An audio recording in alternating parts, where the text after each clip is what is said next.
सभी देवता विष को लेकर के भगवान शिव के पास चल दिए और भगवान शिव बैठे हुए हैं, माता पार्वती बैठे हुए हैं। तो जैसे ही भगवान शिव के पास विष को लेकर के पहुंचे और कहते हैं कि प्रभु इसके कारण पैलों की जलायमान हुई जा रही है, इसलिए आप इस विष को धारण कर लीजिए। माता पार्वती वहीं बैठी हुई, भगवान शंकर कहते हैं कि पार्वती देखो ये देवता हमको विष पिलाने के लिए लेकर के आए। माता पार्वती मना कर देती है, नाना प्रकार से देवता उनसे प्रार्थना करते हैं।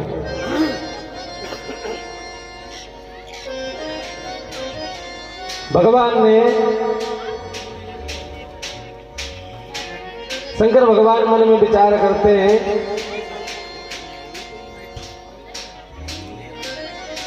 कि क्या किया जाए। बोले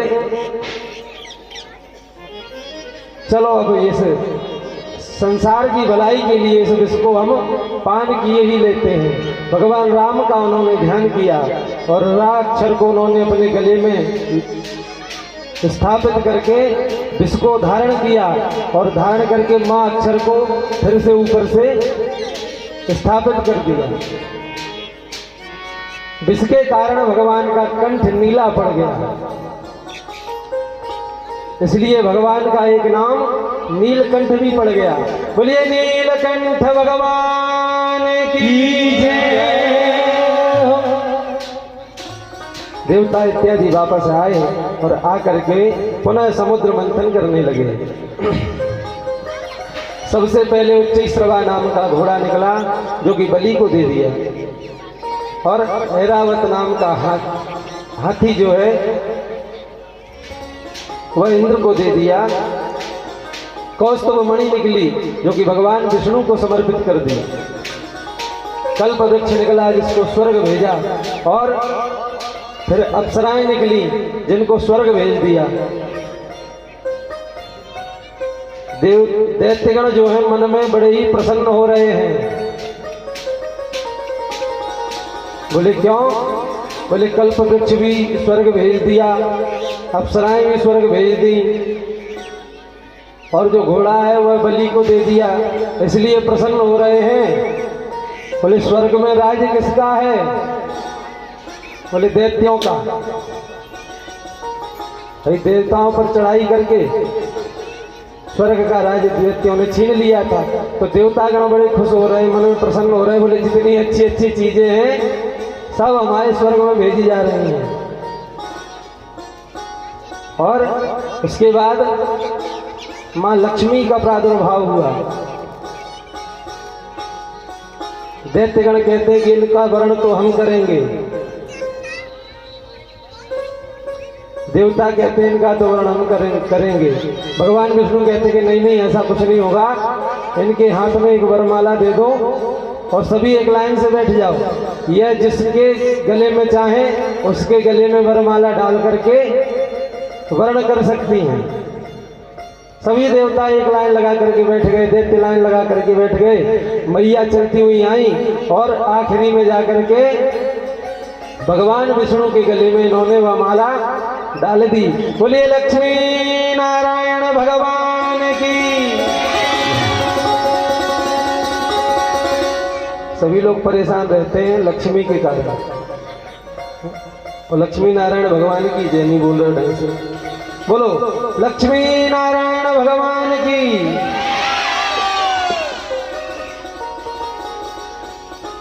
तत्पश्चात इसमें से मदिरा निकली जो दैत्यों को दे दी, और फिर चंद्रमा निकले जो कि भगवान शिव को समर्पित कर दिए, क्योंकि जो विष भगवान ने पी रखा है चंद्रमा इसलिए दे दिया कि भगवान ने विष को पिया है, और विष की जो जलन है उसको चंद्रमा कहीं ना कहीं थोड़ा बहुत शीतल करता रहे।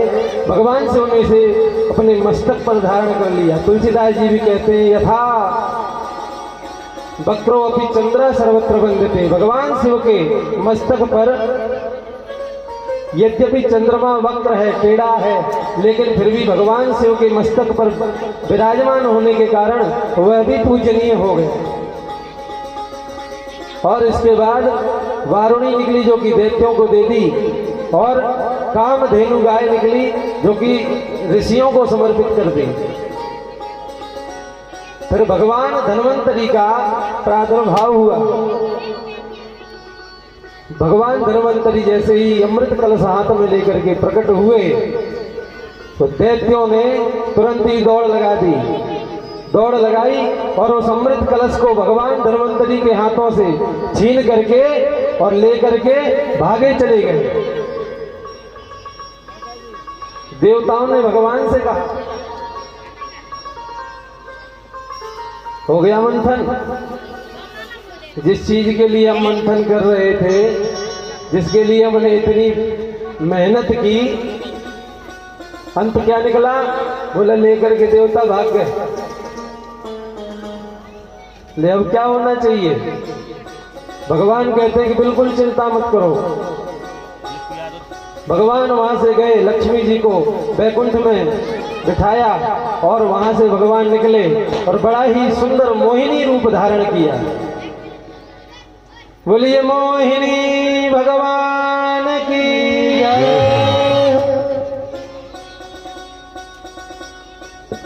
इधर से दैत्य इत्यादि अमृत का कलश लेकर के चले जा रहे हैं, उधर से भगवान ने जो कामनी स्वरूप मोहिनी स्वरूप धारण किया है,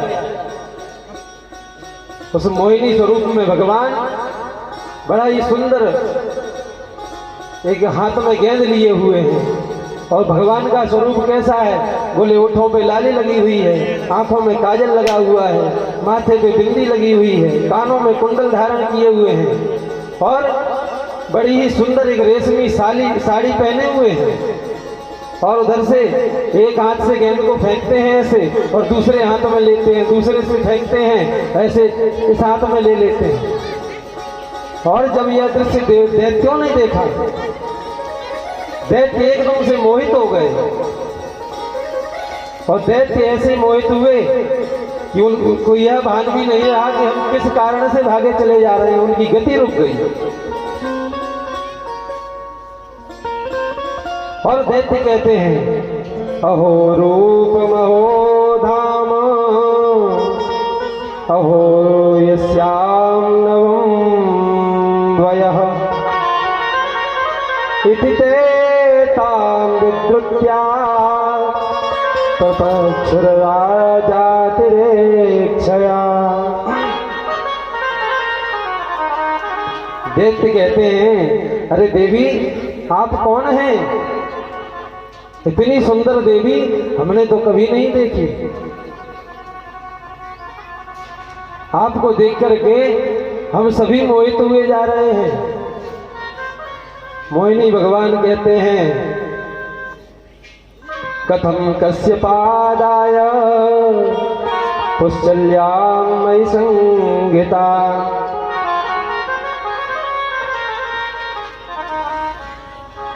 अरे बोले कश्यप नंदन, हमें नहीं जानते हो? और जब यह कहा कि कश्यप नंदन, तो दैत्यों के अंदर और भी प्रेम जागृत हो गया। बोले अरे ये तो हमारे पिताजी को भी जानती हैं। अरे पिताजी को क्या, ये तो आपके बाबा पर बाबा दादा इत्यादि सबको ही जानती हैं। कहने लगे ये जो कलश है इसका अमृत हम सभी को पिला दो।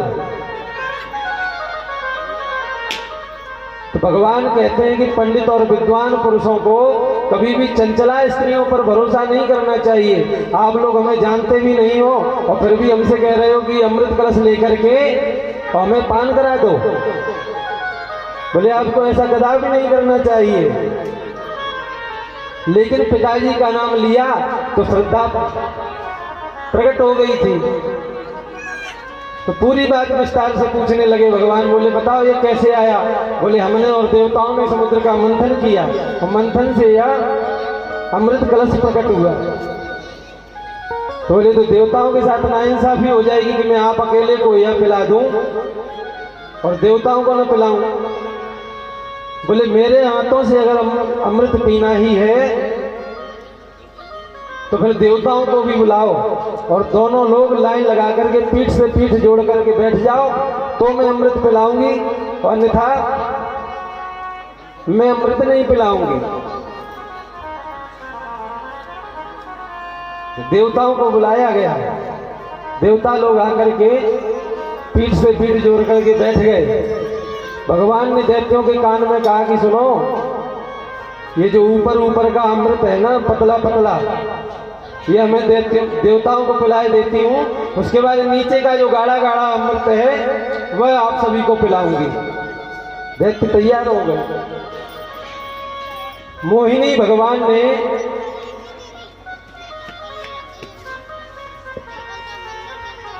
देवताओं को वह अमृत पिलाना चालू किया और पिलाते हुए बारी बारी से सभी को आगे बढ़ रहे थे। इतने में क्या हुआ कि स्वरभानु नाम का जो एक दैत्य है वह इस बात को समझ गया, ताड़ गया वह तुरंत ही। बोले हो न हो, कहीं ना कहीं हम लोगों के साथ छल कपट इत्यादि किया जा रहा है। तो वह इस लाइन में बैठा हुआ था, घूम के इस लाइन में बैठ गया और तब तक भगवान ने उसको भी अमृत पान करा दिया और आगे की ओर बढ़ गए। यह बात चंद्रमा और सूर्य ने देख ली, तो सूर्य और चंद्रमा ने तुरंत भगवान से कहा कि आपने धोखे से एक दैत्य को भी अमृत पिला दिया है। भगवान ने जल्दी जल्दी सभी देवताओं को अमृत पिलाया और अमृत पिलाने के बाद तुरंत ही चक्र को आदेश दिया और जैसे ही चक्र पहुंचा और उसका गला काटा तो एक शरीर दो भागों में विभक्त हो गया। नर अलग हो गया, मुंड अलग हो गया, धड़ अलग हुआ, सर अलग हो गया, लेकिन तब तक वह जो अमृत है शरीर में अंदर पहुंच चुका था। तो एक से ये दो हो गए। भगवान ने इनको नवग्रहों में स्थापित किया और नाम दे दिया राहु और केतु। इस प्रकार से भगवान ने देवताओं पर कृपा की। शंकर भगवान आए और मोहिनी भगवान के दर्शन किए और जब भगवान ने मोहिनी भगवान के दर्शन किए तो इनका वीर स्खलन हो गया।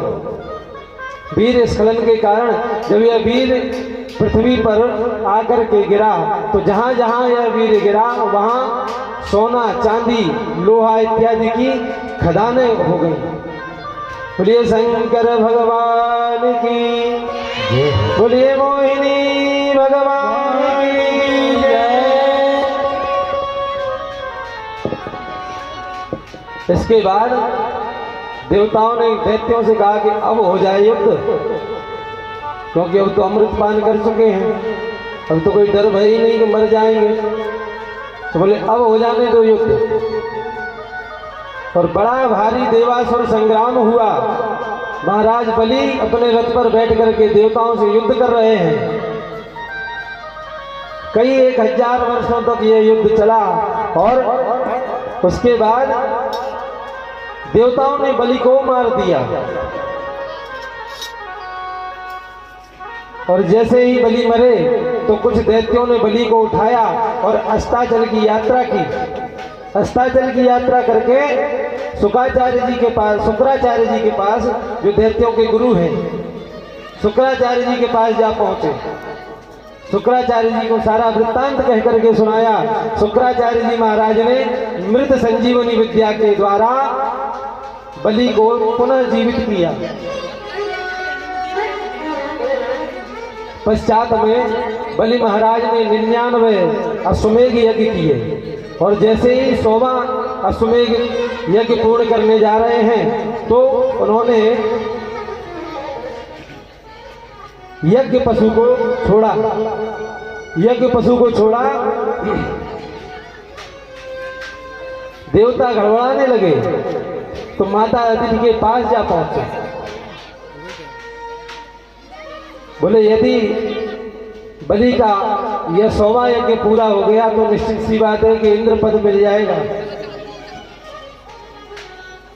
तो माता अदिति के पास पहुंचे और रोने लगे कि माता हमारी रक्षा करो। माता अदिति महाराज कश्यप के पास गई और उनसे नाना प्रकार से प्रार्थना की कि प्रभु हमारी पुत्र कामना की इच्छा है, और पुत्र हो तो ऐसा यशस्वी तेजस्वी हो जो कि हमेशा दैत्यों पर भारी पड़े। जब ऐसी प्रार्थना की तो कश्यप जी महाराज ने पयोव्रत का विधान बतलाया। फाल्गुन्यां श्यामले पक्षे द्वादशाहं पयोव्रता अचिर्येदं रवीन्द्राक्ष भक्त्या परमयान्विता।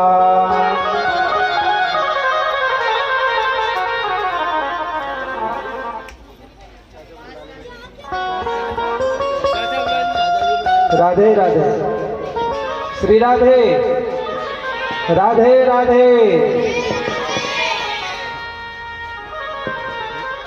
मंच के माध्यम से आप सभी लोग बड़े ही प्रेम से कथा श्रवण कर रहे हैं, लेकिन भगवान नाम के जय कार्य में राधे राधे में इसमें तो कंजूसी न की जाए। ठीक है, चलिए। बड़ा ही सुंदर पयोव्रत का विधान बतलाया कश्यप जी महाराज ने।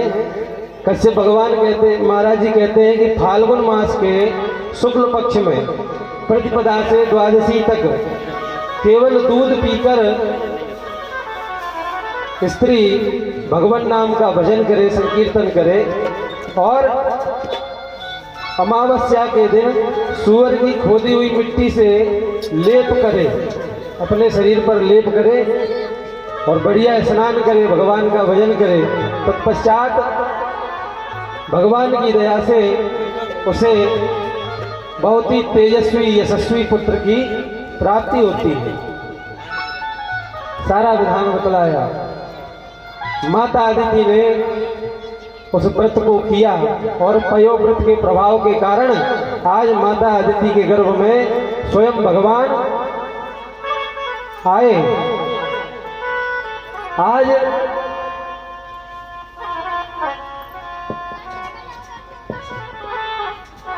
भाद्रपद की शुक्ल पक्ष में द्वादशी तिथि को अभिजित मुहूर्त में हमारे वामन भगवान का अवतार हुआ।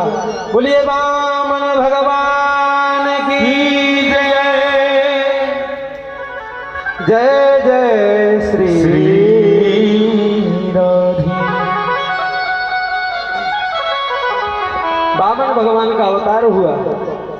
तम बटुम वामनं दृष्ट्वा मोदमाना महर्षयः। ऋषियों महर्षियों को यह स्वरूप देख करके बड़ा ही आनंद प्राप्त हुआ। आज सभी देवता आए और वामन भगवान को तरह तरह की वस्तुएं भेंट करने लगे। चंद्रमा ने वामन भगवान को छत्र भेंट किया और सविता ने इनको गायत्री मंत्र दिया। बृहस्पति आए, इन्होंने भगवान का यज्ञोपवीत संस्कार किया और कश्यप जी ने इनको मेखला इत्यादि दी। माता अदिति ने इनको कौपीन पहनाई और ब्रह्मा जी ने आकर के इनको एक कमंडल प्रदान किया। माँ सरस्वती आई और इन्होंने एक रुद्राक्ष की माला भगवान को प्रदान की। कुबेर जी ने भिक्षा पात्र दिया और लक्ष्मी जी ने उसमें भिक्षा डाली। इस प्रकार से वामन भगवान का बड़ा ही सुंदर स्वरूप तैयार हुआ। आज हमारे वामन भगवान कहाँ जा रहे हैं? बलि के द्वार पर। भगवान हाथों में छाता लिए हुए हैं, हाथ में कमंडल लिए हैं, मस्तक पे पीला चंदन लगाए हुए हैं, कौपीन धारण किए हुए हैं और चले जा रहे हैं। और जाकर के महाराज बलि के राज्य में पहुंचे। बड़ा ही सुंदर यज्ञ चल रहा है। यज्ञ के दर्शन किए। यज्ञ के दर्शन करते समय जैसे ही बलि महाराज की दृष्टि इन पर पड़ी तो देख करके एकदम से प्रसन्न हो गए, प्रमुदित हो गए, मोहित हो गए। बोले ओ हो, कितना सुंदर ब्राह्मण बालक, इतना सुंदर, सूर्य के समान इसका तेज। जरूर ही है कोई तपस्वी मनस्वी संत महात्मा है। आए और दौड़ करके आए, आकर के हाथ जोड़ करके प्रार्थना करने लगे। स्वागतम ते नमस्तुभ्यं ब्रह्मन् किं करवामि ते ब्रह्मर्षिणां तप साक्षात् मन्ये त्वार्य वपुर्धरम्। आकर के हाथ जोड़ करके प्रार्थना करने लगे। कहते हैं कि हे ब्राह्मण कुमार, आपको देख करके ऐसा लगता है कि स्वयं साक्षात ब्रह्मर्षियों का तप मेरे यज्ञ को पूर्ण करने के लिए चला आया हो। हमें देख करके तो ऐसा लगता है कि स्वयं परमात्मा ही मेरे यज्ञ को पूर्ण करने के लिए आया हुआ है। नाना प्रकार से हाथ जोड़ करके प्रार्थना करने लगे। बड़ी खुशी हुई आपको देख करके। आपके आगमन का कारण क्या है? बामन भगवान कहते हैं कि मेरे आगमन का कोई कारण नहीं है।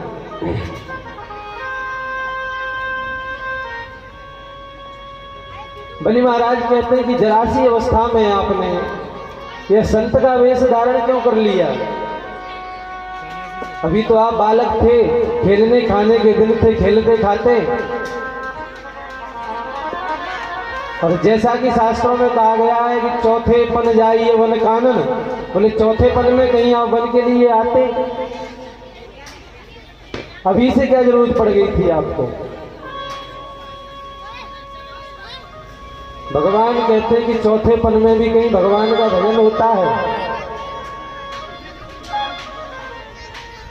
बोले चौथे पन में भगवान का भजन नहीं होता। फिर तो मोह माया और ज्यादा ग्रसित कर लेती है व्यक्ति को। इसलिए हमने अभी से भगवान का भजन शुरू कर दिया। तो बोले प्रभु, हमको आपको कुछ देने की इच्छा हो रही है। ऐसा लग रहा है कि हम आपको कुछ दें, और यदि आप अपने मुंह से मांग लें तो बहुत अच्छी बात है। आप कहें तो एक सुंदर सी कन्या से आपका विवाह करा दें। भगवान कहते हैं कि विवाह तो करा दोगे, उसके बाद क्या होगा? बोले बढ़िया सुंदर सुंदर बालक होंगे। फिर बोले फिर क्या होगा? बोले बालक धीरे धीरे बड़े होंगे और पिताजी पिताजी पिताजी पिताजी कहकर आपके आगे पीछे घूमेंगे। बोले हमने ऐसा सुना है कि बालक इत्यादि होते तो हैं, लेकिन कई लोगों के यहाँ बालकों की मृत्यु भी हो जाती है। बोले हाँ, हो तो जाती है। बोले जब बालक हमारा, यदि कोई हमारे बालक हुआ और बालक का यदि देहांत हो गया तो हम कष्ट की प्राप्ति होगी। बोले बिल्कुल होगी। बोले तो हमको शादी विवाह कुछ नहीं करना। तो भगवान आपको क्या चाहिए? मांग तो लो हमसे।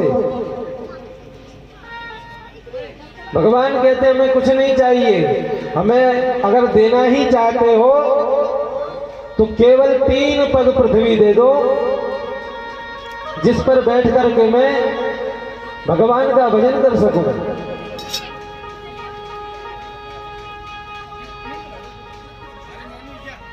बलि महाराज कहते हैं कि मांगा भी तो क्या मांगा महाराज?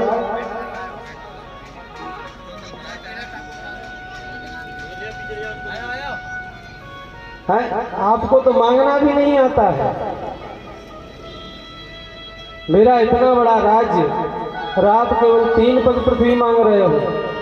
अरे सोना चांदी हीरा मोती कुछ भी मांग लेते। शुक्राचार्य जी इस वाकये को देख रहे थे और जब शुक्राचार्य जी ने सुना कि यह 3 पग पृथ्वी मांग रहा है तो शुक्राचार्य जी तुरंत दौड़ करके आए और आकर के कहते हैं, हे सवै रोचने साक्षात भगवान विष्णुरव्ययः। हे वैरोचन, हे बलिनंदन, यह कोई ब्राह्मण कुमार नहीं, यह तो साक्षात विष्णु ही है जो कि छलिया वेश धारण करके आया है। अब तो बलि महाराज और प्रसन्न हो गए, बोले गुरुदेव भगवान, यदि स्वयं परमात्मा सारे संसार को देने वाला यदि मेरे दरबार पर आज मांगने आया है तो कदाचित यह सब कुछ ही क्यों न मांग ले, लेकिन मैं मना करने वाला नहीं हूं। ऐसा कहकर के वामन भगवान से कहते हैं कि भगवान संकल्प कराइए, मैं आपको 3 पग पृथ्वी देने के लिए तैयार हूं। और जैसे ही यह कहा तो भगवान ने अपने कमंडल से जल देना चाहा। शुक्राचार्य जी महाराज ने कहा कि आज हो गई गड़बड़। उन्होंने तुरंत सूक्ष्म रूप धारण किया और जाकर के उसकी टोटी में बैठ गए और जल नहीं निकले।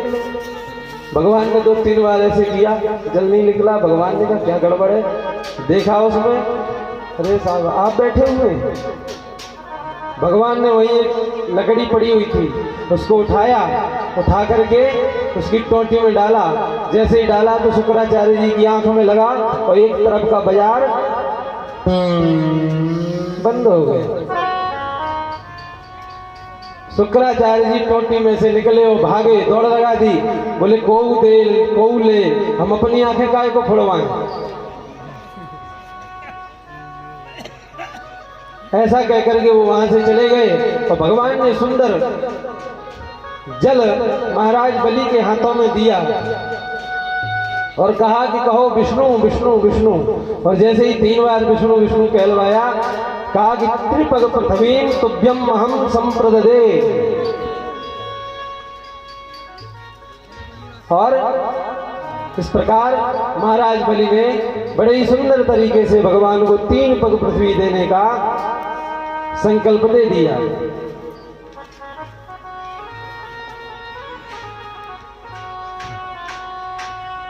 संकल्प दे दिया और जैसे ही संकल्प दिया तो भगवान कहते हैं कि बलि से बलि हाथ जोड़ करके आसन लगा करके बैठ जाओ। और जैसे ही बलि बैठे, भगवान ने अपने स्वरूप को बड़ा किया, इतना विशाल किया, इतना विशाल किया, इतना विशाल किया कि बलि बैठ करके नीचे से ऊपर को देख रहे हैं तो भगवान की केवल जंघाएं दिखाई दे रही हैं। भगवान ने एक पैर को बढ़ाया और बढ़ा करके अतल सुतल बितल तलातल रसातल महीतल और पाताल 7 लोगों को नाप लिया। और दूसरा पैर जैसे ही बढ़ाया तो भू भुआ स्व महास्व जना तप सत्यम, ऊपर के सभी लोगों को नाप लिया। और जैसे ही नापा, भगवान कहते हैं कि बलि तीसरा पैर कहां रखूं। बलि ने मन में विचार किया, बचाई क्या है देने को, 2 पैर में तो 2 पर पैर में तो आपने सारा सब कुछ नाप लिया। भगवान क्रोधित हो गए, बलि को बांध दिया और बांध करके वहीं बीच आंगन में पटक दिया। बलि पड़े हुए हैं।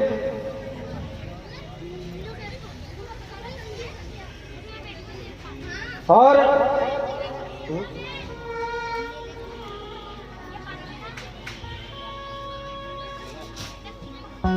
बलि कहते हैं